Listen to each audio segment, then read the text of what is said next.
ప్రభుత్వ సాంఘిక సంక్షేమ శాఖ గృహాలైన ఎస్సీ ఎస్టీ వసతి గృహాల్లోని విద్యార్థులు సమస్యలతో అల్లాడిపోతున్నా మెనూ ప్రకారం భోజనం అందించడం లేదని ఫిర్యాదులు చేసినా కానీ పత్రికా మాధ్యమాల్లో కథనాలు వెలువడినా కానీ అధికారులు చలనం లేదని జిల్లా యంత్రాంగం పట్టిపట్టినట్లు వ్యవహరిస్తున్నారని షెడ్యూల్ కులాల పరిరక్షణ సమితి రాష్ట్ర అధ్యక్షులు కాటమాల మండిపడ్డారు.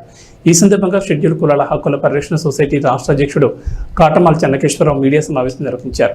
ఈ సందర్భంగా మాట్లాడుతూ జిల్లాలోని సాంఘిక సంక్షేమ శాఖ ఎస్సీ వసతి గృహాల్లో ఫిబ్రవరి నెలలో కొనకలమెట్ల మండల పరిధిలోని ఎస్సీ హాస్టల్లో పెద్దారికట్ల ఎస్సీ వసతి గృహాలపై అమలు కాని మెనూ అనే పేరుతో వివిధ దినపత్రికల్లో వరుసగా కథనాలు రావడం జరిగిందని, ఈ విషయంపై మార్చి 3వ తేదీన అసోసియేషన్ తరపున ఆ వసతి గృహాలను సందర్శించడం జరిగిందని అన్నారు. పిల్లలకు మెనూ చార్ట్ ప్రకారం మెనూ అందించడం లేదని, వర్కర్స్ కంప్లీట్ అందుబాటులో లేరని, సదరు వసతి గృహాల వార్డర్లపై ఎంక్వైరీ జరిపి చర్యలు తీసుకోవాలని కోరుతూ జిల్లా డిప్యూటీ కలెక్టర్కి సాంఘిక సంక్షేమ శాఖ డైరెక్టర్కి ఫిర్యాదులు ఇచ్చినప్పటికీ ఫలితం శూన్యమని, డిప్యూటీ డైరెక్టర్ వారితో లాలుచిపడి ఈనాటికి చర్యలు తీసుకోలేదని అన్నారు. వీరిపై వెంటనే చర్యలు తీసుకుని సమస్యలు పరిష్కరించకపోతే త్వరలో ఆందోళన చేపడతామని అన్నారు.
Mira,